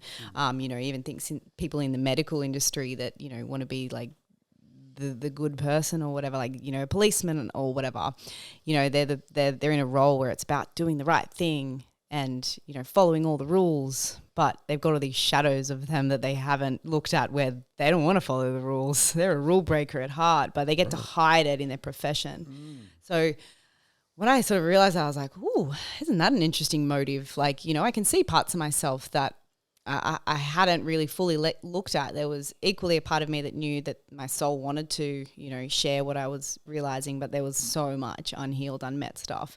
And, you know, there's so much to weight loss. There's obviously the practical side of it, of actually knowing how to effectively lose weight and, you know, not quote unquote follow a diet, but actually understand the rules of energy balance and how to eat a diet of without constricting yourself and restricting food groups. Like, there's definitely still, I think, so much miseducation in there that needs to be addressed. But I also think there's so much that not a lot of even fitness coaches address because they haven't looked at it in themselves, and that used to be me, of why you want to lose weight. Why do you constantly gain weight and regain weight? Why do you not keep weight off? And so I really thought the reason that I was always in a yo-yo cycling diet, and a big part of it was because I didn't actually have a sustainable way of eating that I could follow. So, you know, you do your diets, any diet will work that you can follow, but the moment you stop following it, it's very unlikely that you maintain your results. So there was that side of it. But then I found the answer. I understand energy balance. I understand how to maintain, you know, I know what calories I need to lose weight. I know what calories I need to be on to maintain weight. I know what energy output I need. I know I don't need to avoid any certain food groups. Like, I literally can have it all. I had it all. And yet I still found my way back to gaining weight. And I denied those shadows for a very long time until this year, where I really faced it and thought to myself, why the hell am I back here when I know better? And so the shame was huge, because I was like, you're a coach, right? Like, you are an expert in this field. How have you let yourself go? Because there was all of these shadows, and there was all of these parts of me that, you know, I didn't know that there was, that I could still be a victim to my weight gain stories and always being the girl that struggled to lose weight. And I couldn't lean into that part of myself when I'd lost weight now. There was nothing for me to whinge about. I couldn't seek connection in that way with people. And so there was a lot of things that I realized like, oh, wow, okay, it's not just about knowing what to eat and how much to eat. That's a big part of it. But also, what is my motive? Why wasn't I staying consistent to my habits and patterns? Because I no longer had pain as a motivator. I no longer had, the secondary gain of, seeking connection and being able to relate to people of like, oh, I struggle with my weight too. Don't worry, I'll help you. I wasn't that victim anymore, but I couldn't stay in that. I couldn't hold it. So again, I could see all these patterns where I'm like, oh, I can't hold money. I couldn't hold my weight maintenance from an energetic level. And I was like, I've got to build my window of tolerance and my capacity to hold success and to actually no longer be in the stories of the victim. Right. So I can lose, as a nutrition coach, I know what to do. So then I put these things in action and I lose the weight. And so then I've got a measure of success. Yep, I can show everyone. But can I hold that success? Yep. Like, can I hold the money? Yeah. Right. So I can achieve it. But now that I've achieved it, that's the interesting thing too, because motivation drops off once you achieve a goal. Yeah, that's it. Like I had nothing to motivate me anymore. Right. So then I was like, oh. And then I was like, how, like, do people still think I'm good? Or like, do I need to like put weight back on and lose it again so I can share those before and afters and people go, wow, look what you've done. Like I was looking for validation and I'm like, I'm not getting it anymore. So, and this was all unconscious. And so there was so much to it. And I chose probably for the first time to sit in it before running back to dieting again. But it was really interesting. I worked with a few coaches at the time and, most of them were saying, you shouldn't diet again. You should really just like sit in this and get the lessons out of it, which I did. But I got to a point where I was like, okay, now I'm just choosing to be a victim of this. Like I know that I'm going to feel better if I lose weight, and I don't think there's a problem with that. This time though, I'm doing it with a conscious choice, and I'm not doing it to run from something unconsciously. I've sat in these shadows, I've faced them, but I also don't need to stay here to prove anything to myself. And I'm falling back into the victimhood now. Like I don't feel comfortable at this weight, so I'm going to lose weight, even though I had, coaches telling me I don't advise you to do that. And I was like, hold on a second, I'm giving away my power again. Like I can make these decisions for myself and I can make a loving choice. And so that's what I've done. And I now feel like on top of it where I'm like, okay, I understand that, there's these shadow motives that we need to address. And I can translate that in my coaching now. And so I coach very differently now because I'm like, all right, when someone comes to me, I'm like, all right, I can tell you what to do. I can show you how to diet. I can get that weight off you. But your chances of maintaining it are very slim if we don't work on the behind the scenes stuff right now. We need to dig in this, and I need to let that rush and that scarcity mindset go, like just sit with me for a minute first. And let's unpack what got you here. What have you done in the past? What's your journey been like with your body? Have you lost weight before? Why didn't you maintain it? How did you feel? Like, so there's so much, I think we can just rush into losing weight and we're not actually understanding the motives. And there's two sides of it. There's the practical side of it. And a lot of people are completely miseducated. And so the diets they've done have been horrible. And that's why they've gained weight, because they've gone back to old habits. So there's definitely that side of it. But I think not a lot of coaches address and talk about that, because I don't think they've faced their shadows in that too. So again, I could have seen that as the worst thing that happened to me. And I did at the time. I will say that. I was like, why the hell is this happening to me? But now I'm like, oh, what a gift. What a gift. Because now that's not going to be my experience anymore. Now I feel a lot more neutral in my relationship to a lot of things, but in particular to my body. I'm no longer seeking these highs and then inevitably coming back to these lows. I'm looking for neutrality. And so it's been a very interesting experience, and I think it's changed the whole way that I want to coach now, and I come from things that more of a neutral than riding these highs and lows all the time. Yeah. I've had my own little weight loss journey recently. I've lost 8 kilos in the last year, and I don't know that I was specifically setting out to lose weight. I was wanting to get fitter, and for me, I noticed a few things. One was that I need to have a plan, because without a plan, I was going to fail. And my partner helped me with this. So if there were foods in the house that were going to make me gain weight, then I was going to eat them. And that's still the case. So if I bring it home, I'll eat it. So the idea for me, if I want to avoid certain foods, is not bring it home. Yep. So I shop way differently than I used to shop. And so now in my house, there are very little in the way of sweet snacks or things like that, or carbs or things that would normally make me gain weight. And so for me, it was about, well, I just need to not bring it home. And so that was one habit that I introduced.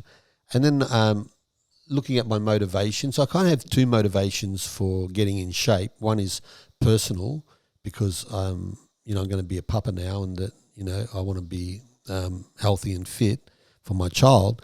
But the other one was another motivator for me is that I'm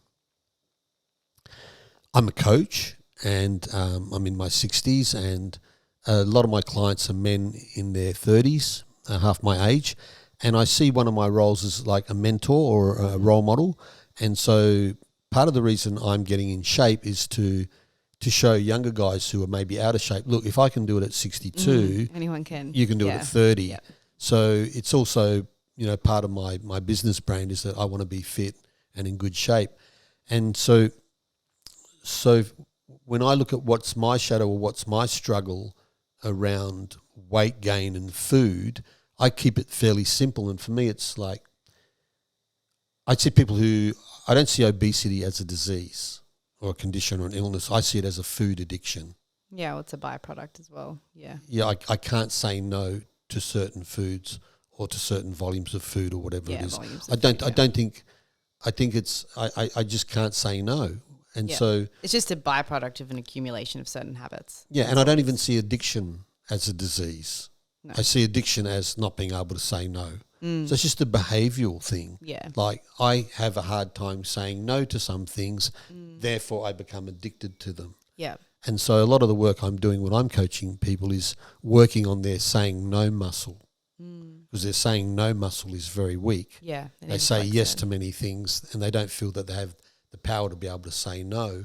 So I'm just coaching and training them. Look, just say no and sit with what comes up. Yeah. You trying to avoid feeling something that if I say no to this, I'm going to feel a certain way. I don't want to feel that way. And so it's about training them to be able to be okay and comfortable with the word no. Yeah. Both giving a no and hearing a no.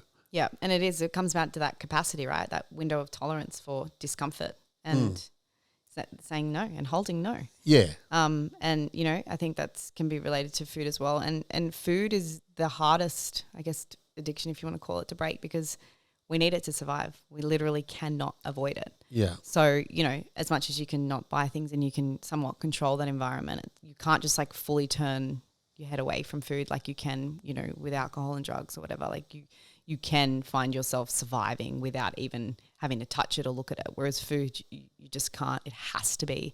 So I actually feel like if we can repair our relationship to food, it can be one of the most profound experiences because it will teach you so much that you can apply in other areas of your life. And I think it's often the last place people go for healing because, again, they have to choose to say no to those things that right now giving them that quick hit fix, like that quick fix hit of, things. And if you understand foods and what I assume the foods that you're avoiding are the ones that have been scientifically curated to have a chemical reaction in our brain that leaves us wanting for more. So it's not you, it's the millions and billions of dollars they pay for the top scientists in the world to have, Cadbury taste as good as it is because it designed that. And this is just how warped the health industry is. They're literally creating the fact that we need to rely on so many medications because healthy people are not profitable, so let's give them all the reasons to stay unhealthy. And it is, if you don't understand this, you won't get it. But junk food, the reason that it's hard is because it's designed that way. So it's not to say you can't have it, and there's a lot of things that you can do by having a high protein diet so you're actually fully satisfied, and so you're, satiety and hunger hormones are actually regulating in the way that they can. There's so many things that you can do to minimize the effect of those perfectly curated foods so they can be an experience. And sometimes avoiding them altogether isn't necessarily the best long-term thing to do if you can't do it all the time. My thing is, if you can't do something all or majority of the time for the foreseeable future, it will not work, because the moment you can't see yourself doing it anymore, those results will stop in that capacity. So what you do, you must be able to do it. So if that works for you, awesome. But the moment that it's not, then it's like you need to face those, right? Instead of completely avoiding those foods, well, can I build my tolerance to them? Can I have a little bit every day? Can I desensitize myself to that experience? You know, we can learn so much from food and our ability to hold things and to feel things and sit with it rather than trying to numb, suppress. Like, emotional eating is so big, but it can be such a window to places where we need to go to heal instead of running to food to fix and suppress. And I can see why a lot of children would do that. And then these, you know, habits form and you know, I can see these patterns playing out. But it doesn't have to be that way. We don't have to use food as that. It can be for so many other things, and it's about finding a real healthy balance. Like I said, that neutrality, you know, seeing food for fuel, but understanding that there is, you know, a beautiful palatable experience as well. And there are some foods that taste amazing that aren't great for us, and it's like you can have it all. It's just you got to be able to, I guess, you know, control yourself in those environments. I think that people are temperamentally vary in terms of their ability to delay gratification. Yeah. And some people want instant gratification and they don't have good boundaries around that. So I have to have it and I have to have it now. Yes. And if that's with food, then that's a trap. And are you aware of the marshmallow experiment? No. This is a psychological experiment done where the psychologist, who was also the person testing in the experiment, would be in a room and they would invite young children. I think they were like between 4 and 7 or 4 and 8, around that age group. They would invite them to come into the room, and there was a plate, and the plate had, there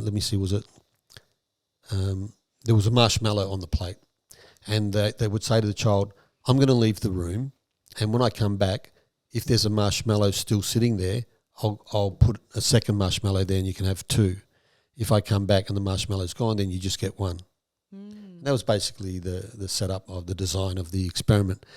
And then they would, you know, film how, you know, they would leave the room, but there was a camera in the room, and you would see these kids.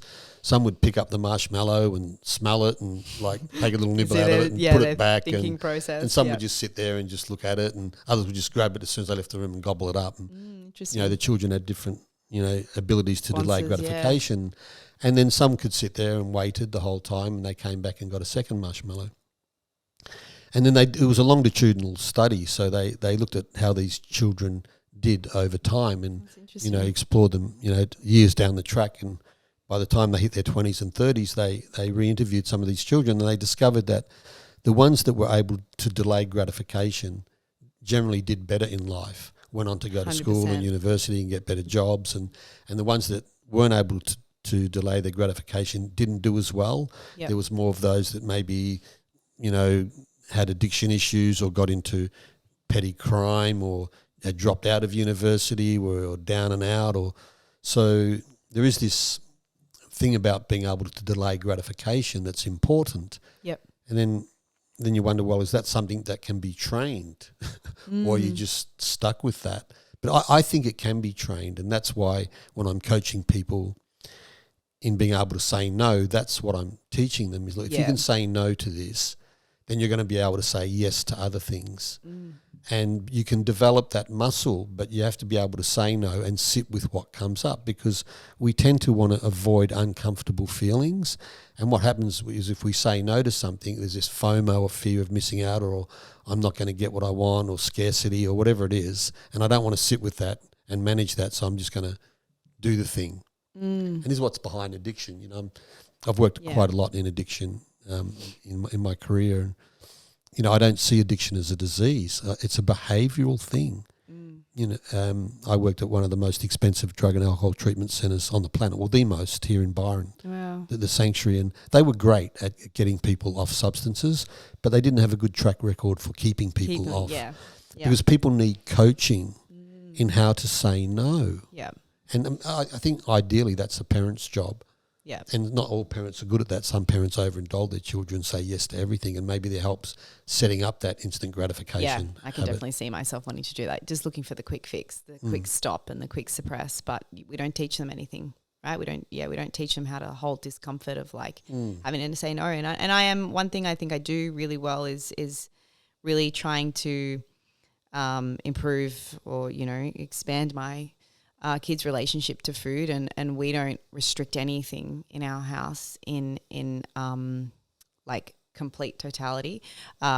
We still buy some junk food items. They're not things we have all the time, but I particularly purposely expose my children to them in my controlled home environment so that I can teach them, desensitize them. So because we think, we'll just restrict our kids from that, but restriction to me causes addiction, because it's this overwhelm and these micro moments of all those moments that we were told we can't have it. And now that I can, I'm like, it's hungry dog that's just going to unleash.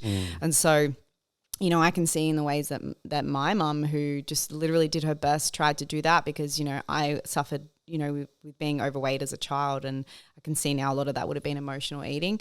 I'm trying to sort of, my intention is to desensitize my children and to teach them and to talk about, like, I know you want more than one piece of the chocolate or whatever, one bar. It tastes so good, but it's also not the best food for us, and it doesn't give them energy. And sometimes they go a little bit overboard, you're at a party or whatever, and they say it for themselves. Oh, I feel sick. And I praise them, or I encourage them when they say, like, I'm done. And I actually love that, which is a lot of parents are not like that. They're like, you will finish your meal and you will not waste that. I'm like, good on you for listening to your body. Who am I to say that you need to eat that certain amount? So there's a lot of things that I do that I'm trying not to be dogmatic about, and I'm not always perfect. But I haven't ever pressured my kids around food, and they're what I consider really great eaters. And also, what do they see me do? A lot of the foods they like is because I eat them, and I've never forced them. They just want to try it, or, so I think there's a lot we can learn from just, exposing ourselves to things and learning, like you said, that how to say no. And I think, honestly, the delayed versus instant gratification is something that still so many people have no idea about. And if you want to result in any area of your life, you need to master that, because everybody's looking for instant gratification. And like, especially when it comes to health and fitness, it is all delayed gratification. What you do today, you will not see those results for like 2 years. Because especially when it comes to something like building muscle or, improving your health, it takes so long. And if you're not willing to do it when you can't see or feel those effects yet, but know that they're accumulating and you will feel them as long as you don't stop, what is motivating you then? And so that's why I think a lot of people fail as well, because they're looking for that instant, and the moment that they're not getting it, they stop and they don't realize that it was there. They just weren't seeing it. And so, that's another major thing that I really expose my clients to when they come to me, and I've seen a shift in the clients that have come to me in the last 12 months. They want to come to me specifically for the fact that I don't buy or sell them into quick fixes. I'm like, no, you need to want to change your identity as a person. You want to actually change your education. You want to actually learn more about yourself. You're not just here for the quick fix. You've done those. They don't last. You want something different. And they know that, I'm that person that's like, you're actually sharing different stuff, and I'm curious to that. And I'm like, well, then you're my person. I did the quick fix stuff for years, and I had a real quick turnover of clients. We had heaps of clients, but they weren't long term. Whereas like this year, I've had long term clients, less clients, but I'm like, I prefer that because it's true meaningful work and change, and it's been really cool to see. I love the way, that you're doing motherhood when you describe how you are with your kids. I picture these kids that are getting a really balanced kind of view of life and finding their own way, but having the safety and your eyes on them. But it's like you're not coming from a very dogmatic place or strict disciplinarian, and allowing them to find their own way, both through emotional regulation, but through food and eating and stuff like that. So another thing that you said, and we'll wind up soon, another thing that you said is that you were interested in shadow work because you wanted to know more about it so that you could utilize some of it with your clients in your coaching. And so so shadow work, for people who aren't familiar with it, can sound a bit dark and a bit scary, and I don't know what that is, and I'm not interested in it. You've done some shadow work. How would you describe it to people who don't know what it is but could possibly benefit from it? How would you describe it to? How would you encourage your clients to approach shadow work, and how would you promote that to them? Well, like, what language would you use? It's like, tricky, because I struggle with this. Still struggle, yeah. Yeah, because the whole concept of shadow, it's dark, it's scary. I don't want to go there, and that's why it's there. And so it's not an easy conversation to have to enroll people in doing their shadow work. But you've benefited. I'm not going to stop because I know all the benefits that I've gotten from doing my own shadow work. Yep. But it is an interesting conversation to share with people. So what would you say to people who have never done shadow work? How would you enroll them in it? It's a really good question. I think the best way I can describe it, there's a few ways that both my words and other words that I've heard from other coaches in the shadow work space. It's just shining a light on the unowned, unexpressed, suppressed parts of self, which I think is just an inevitable byproduct of growing up. I think no matter how conscious your parents are as a society, and like you said, it's actually a normal, healthy coping mechanism for us to create a persona because it protects us, it keeps us safe. So it's working with the natural byproducts of your body, but also being able to dissect where perhaps, that part of you that's trying to keep you safe is also trying to keep you small. So that's kind of where I see it's because otherwise we get stuck in this, one-dimensional. And I think, you're in the shadow work or the ego work when you're very one-dimensional about things. Things are either black or white or wrong or right, or this way or that way. When we're so righteous in something, it shows us that we have a shadow there because we're not able to see another point of view. So I heard another coach say that shadow work is being committed and willing to see something new whilst also holding, feeling convicted in what we already know. And so it's just this constant willingness to see something new over and over again. And I think if you can apply this into your relationships, into your parenting, your business, coaches, clients, you can hold a healthy level of conviction in what you already know and things that you're doing really well. And like, that's okay. It's not to say that, there's not parts of you that are thriving and doing great, but can you also be open to seeing something new and to be questioning things that you've done or said. And that's so freeing. Like, I would consider myself a previous good girl, like really followed the rules, was a, good student and a good person. Like I wouldn't consider myself a rule breaker, and I really thrived off that, and then having kids has blown that out of the water for me. Even having a home birth is, so like people were like, oh my God, that's so brave. And like, that's so taboo. And you daredevil you. And I was like, this is so interesting. And I would have viewed that previously. I would have viewed that. There's been so many things that my children have forced me to look at that I've realized, oh, I'm quite dogmatic in this. And now that I know, I'm like, oh, there's a bit of a shadow there because I'm blocking myself from expansion because I'm so righteous. Anywhere that you think you're righteous, you're blocking yourself from expansion because you're stuck in a one-dimensional way. And I think that's what shadow work is. It's being able to see things from a multi-dimensional lens so that you can experience other things. Otherwise, we think we know what's best for us, but we actually don't. So I think that's what shadow work means to me. And you only get like deeper, richer connection because what you can give to others to be able to see their point of view, they now can give back to you.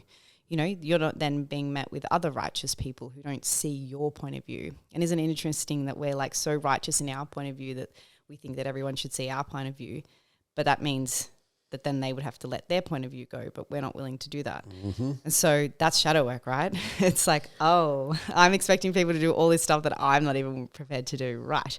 And also what I realized, the things that like piss me off the most about other people or about my kids that really trigger me, I'm like, oh my God, I have not met these parts in myself. That's why they annoy me. And I think that's what I kind of unraveled with you when I'm like, one of the questions were, you know, what annoys you about other people? I'm like, people who are in like this victim mindset.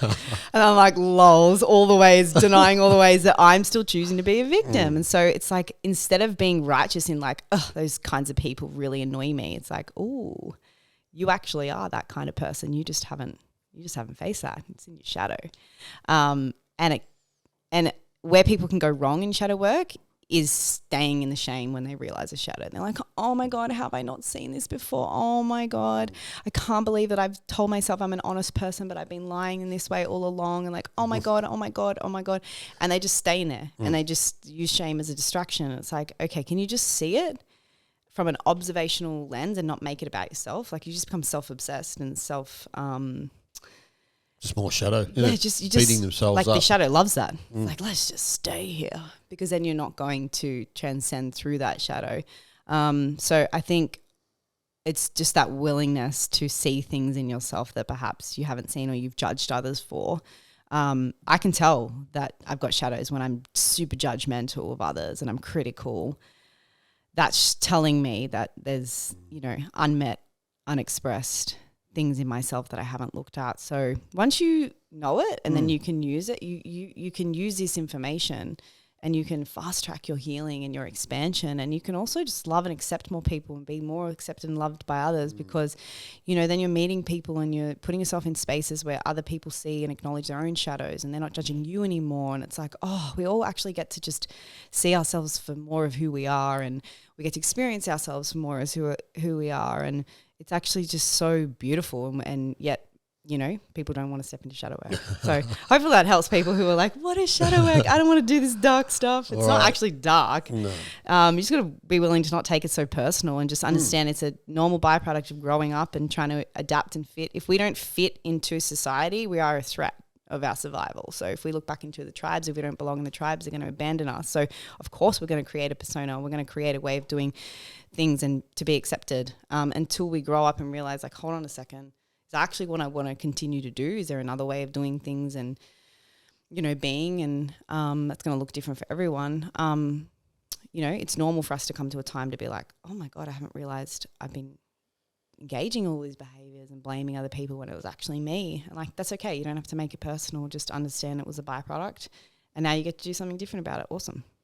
It's a great explanation. It's simply put, I think for me, it's like being able to see all sides of self. And so, you know, you could see yourself as, I can be a really amazing mother.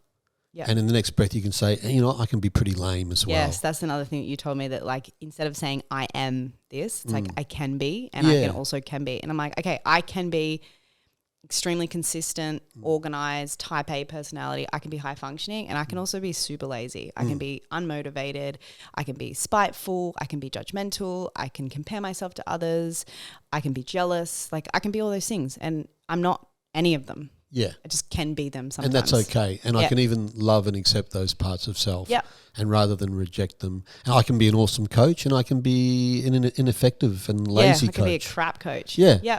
I can be all those things. Cool. And then it's like, I don't have to expect so much of myself now. It's liberating. It's free. It's freeing. And then you also find that you end up actually doing things even better because there's less pressure. Yeah. And less judgment. And the moment you catch yourself where you're like, ooh, being a little bit lazy again, you can pick yourself up and you're not like, oh my God, I'm lazy. People are going to think I'm lazy. It's like, yeah, I can be sometimes. Just drop that perfect persona bullshit. Yeah. They're all just distractions, right? They're literally just distractions. They are. Awesome. I think we'll wrap it up here, Rachel. It's been a real pleasure and sharing with you and hearing your stories. And I really love what you've brought to shadow work, and I'm excited about what that makes possible for you and your family and for you as a coach going forward. And from my own perspective, I hope you do a bit more in the singing space. Oh, thank you. I think you've got a beautiful voice. And also, explore that thing that the psychedelic opened up in you in terms of the music and the music for healing and the vibration, the singing bowls. Yep.